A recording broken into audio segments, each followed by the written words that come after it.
Hey guys, today we're back on the 07 F250 project, and we're going to be replacing the rotors, pads, and calipers. And a brake line over here is a little damaged. It's like flattened right there, maybe from tow truck or something. But you have that on another truck. I just put calipers, brake pads, and rotors on another truck before we took it apart. So they don't have but maybe 3,000 or 4,000 miles on them. So we're going to take all that off this other rear end that I have and replace it all. We're going to straighten out this dust shield too. It's been boogered up. I don't know how this got damaged, but that brake line is actually split right there.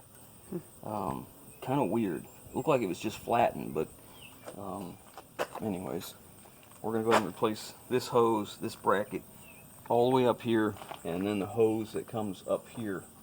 I think I'll leave this. I'll probably just take them loose right here at this bracket and replace both sides if I need to. We'll see.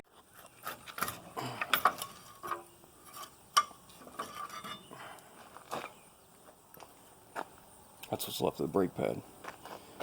It ground so long that it fell out of the holder and moved up and was starting to come around the rotor.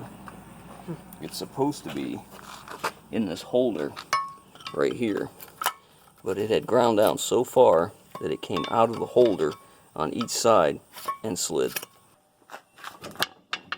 Look at that.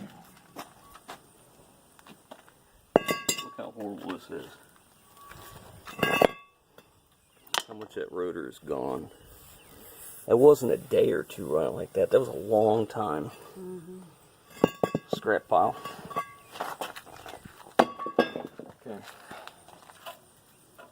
Clean this out. It's all intact.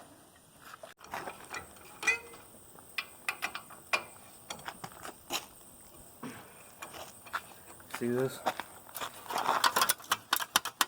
The whole backing plate's gone. Yeah, that's fine. This is what the brake shoes for the parking brake hold on. I'm not keeping this truck. Some people have inspections, and this parking brake has to work. So I'm gonna have to take the 4 bolts out of here, the 4 nuts, take these loose, and I gotta take the axle out, slide it out, drain the fluid will drain out. Then there's an axle nut in here. I gotta take it out and take this hub off, and then I can get this off. And do the same thing on the other side.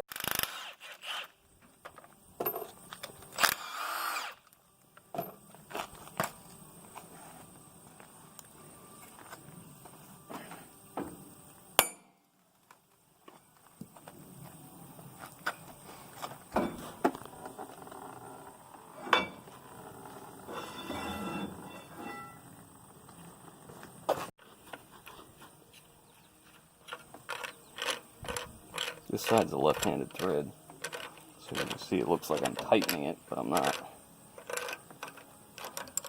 Pull that out. That's a ratcheting nut. It has locks down inside here with springs underneath it. I'll take the hub off. This is the seal we got to pop off, so we'll be putting a new seal on.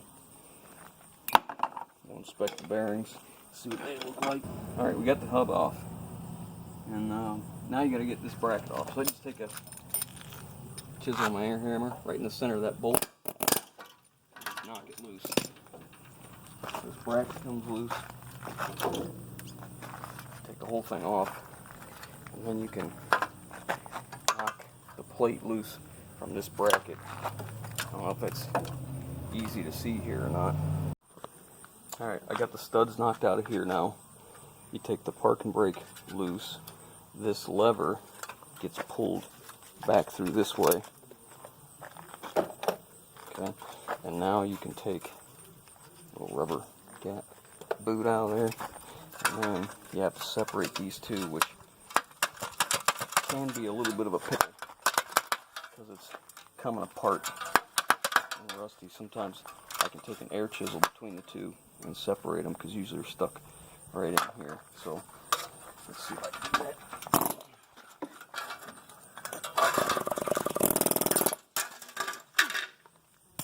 Probably the easiest things have gone. Now we'll clean this up real good and get it ready to go. That's good old mud, red mud. So we'll get this cleaned up, get all this cleaned up, and then we're gonna get the other side apart so I can order parts. I mean, this is gonna be on hold, but you can see why we have to replace it. I mean, there's nothing left of it, you know. So.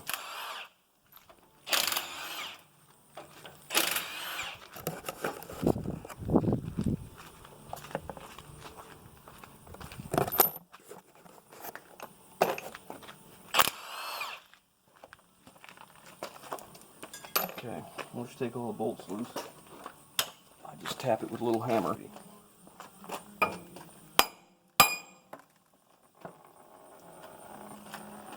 see right here, it's sealed with an O-ring.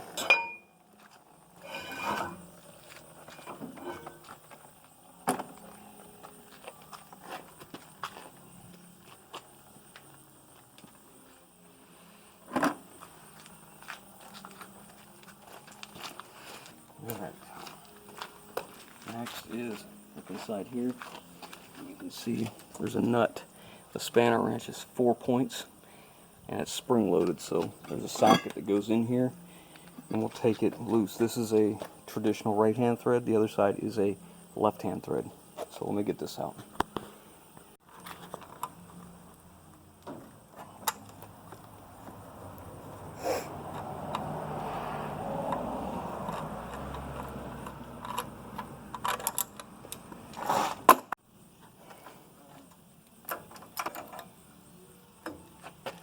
Alright, look here. I want to look at the bearing, make sure there's no wear on it. It actually looks in pretty good shape. I'll clean these up and look at them a little closer in a minute. And this isn't just traditional gear oil in this thing. It's, I believe it's a synthetic. It stinks. Yeah, it's horrible. So we'll go ahead and get the brakes off now. Then we'll get this inner part of the seal. I guess that'd be the inner. There's two pieces, one stays in there, one goes on here. We'll get this off, we'll have to replace that seal.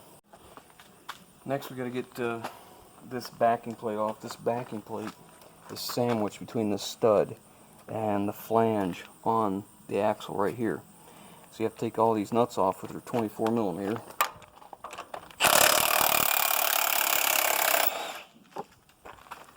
Back them out.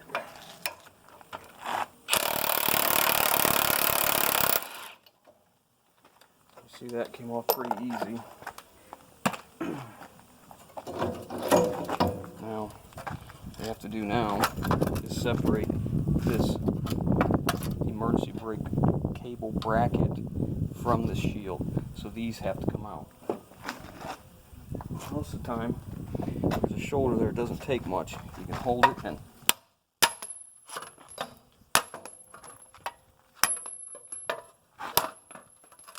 takes care of that. Now you just have to separate these two. I find the easiest way to do that. Take an air hammer on the inside. See the shield? It comes inside this lip here. Okay, now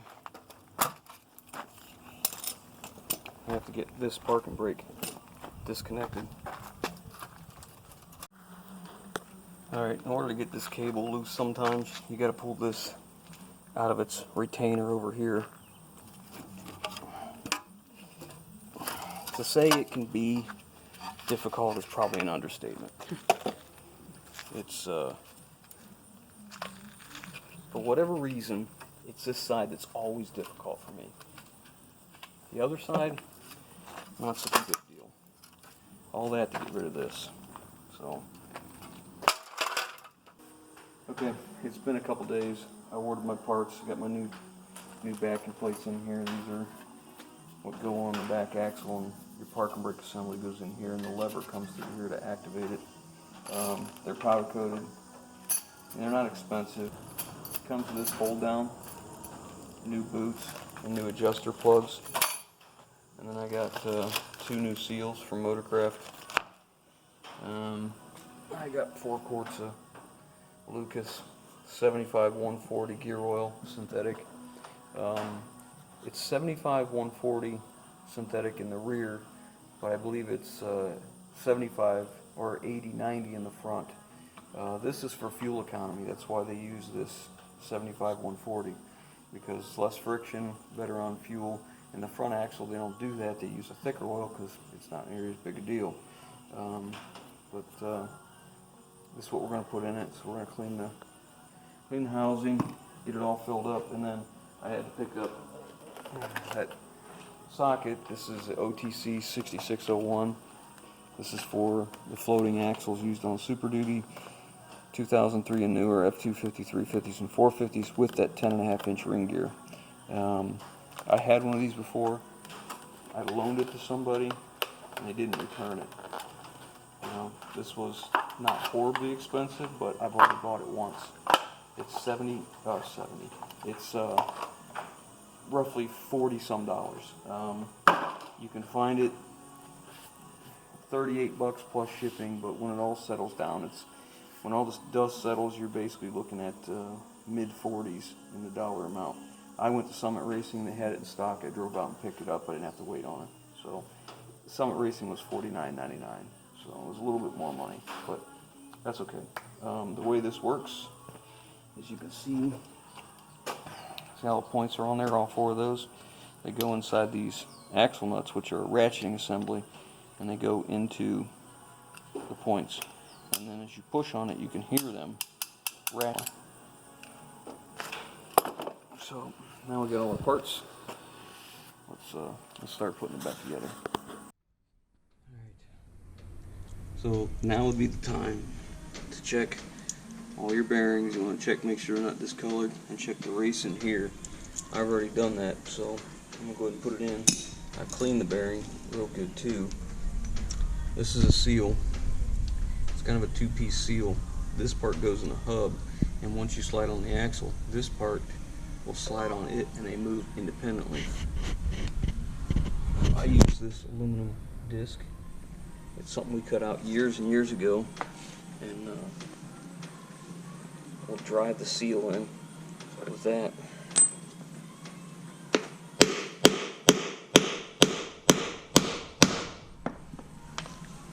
You want to check all the way around, make sure it's sitting even.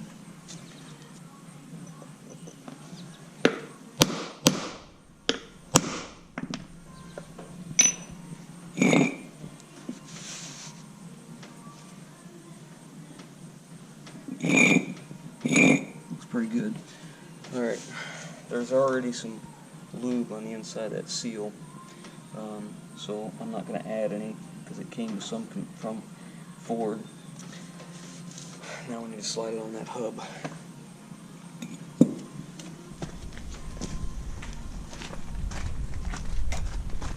It's important that I've already cleaned the hub. It needs to be very clean, and it needs to go on straight.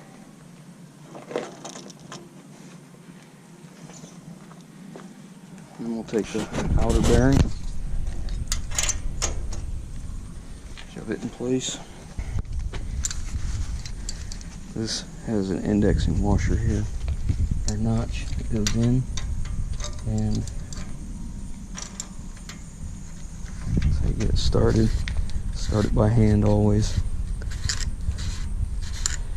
Now, these are different. This is right-hand thread, and this one, which goes on the other side, is left-hand thread.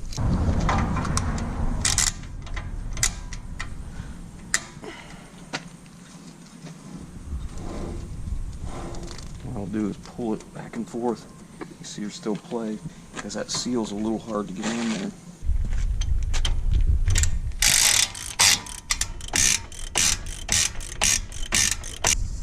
What you're trying to do is tighten it, but not tighten too far. So you're trying to make sure that seal's in all the way. So every time I tighten it up, I want to turn it a little bit, see what it feels like. And I check the bearing this way and see if there's any play in it. I'm happy with that. Okay, so now what I'll do is clean this up, the hub in here real good. I've already cleaned it, but you want to clean it one more time before we put the axle in, because this is an O-ring seal right in here.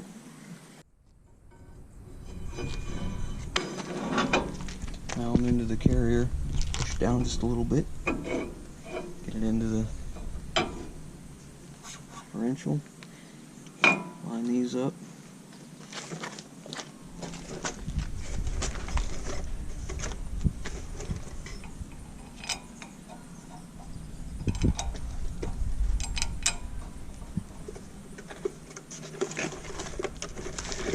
That O-ring is what seals that thing.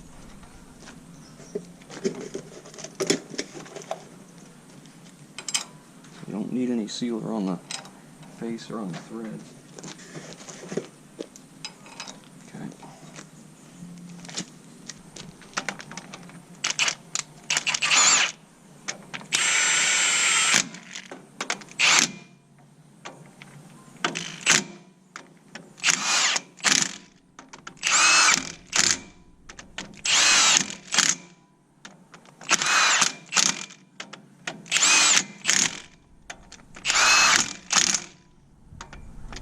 My torque wrench in there.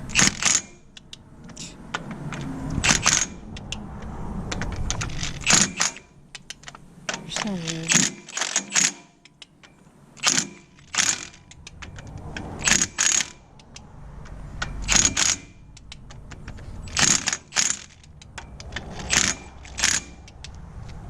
Okay. This is usually where the rotors get stuck. Right here and right there.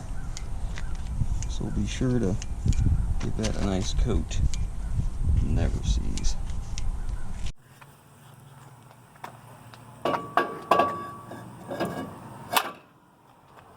Alright. These are rotors from another truck.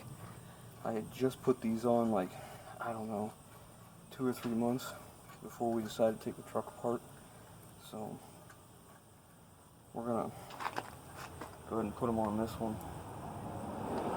Now, I had put calipers and brake pads on too, so we're gonna take that all apart, clean it again, get it all lubed up, and then mount it on here. Now we're gonna set these on. We're gonna set this in place. Get here.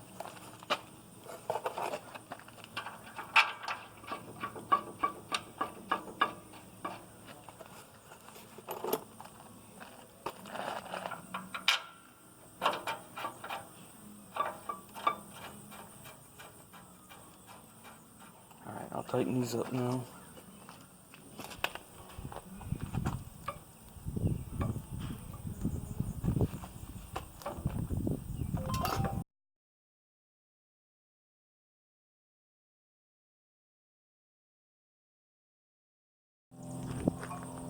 Okay, so we got our new pins in, these new clips. These are kind of a pickle. I take vice grips and squeeze them and come in from the side and then push them. And as soon as I get the head of that nail into this area above it, I don't have to hold it, then I'll push on it. I don't care so much about the vice grips holding it, but it seems to work pretty well. Same thing on this side, and then I turn them out of the way so they're not going to hit anything, and make sure they'll stay on. Up here it's kind of important. These brake shoes need to be in this little groove here, and they have to be down in. You can see how the brake shoes are made. They got a little step in them so that they stay there. And then we're going to go back together with the brakes, the rotors, calipers, and all that. Well, the chassis is all ready to go. Everything's together on that. And next we'll be putting the motor in. I'll show you the motor.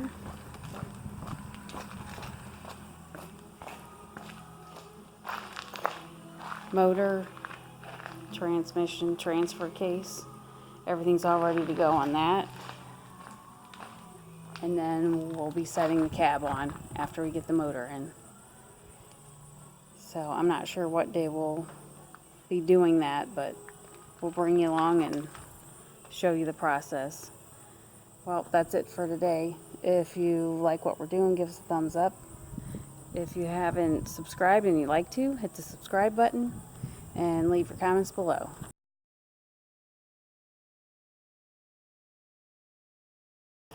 I don't know how many of you guys know Big Daddy Pat, but he has really been excited about this project ever since he knew I was going to start it. He's been wanting one of these extended or crew cab, short bed, full drive Super Duties for a while. He's just not ready to buy one right now. So he asked me if I'd do something. He knows it can't be his truck right now. He asked me if I'd be willing to put his initials on it somewhere so at least he could feel like this was his truck. And I said, man, you betcha. I got no problem with that at all. So there you go, Big Daddy Pat. Ain't no mistaking that.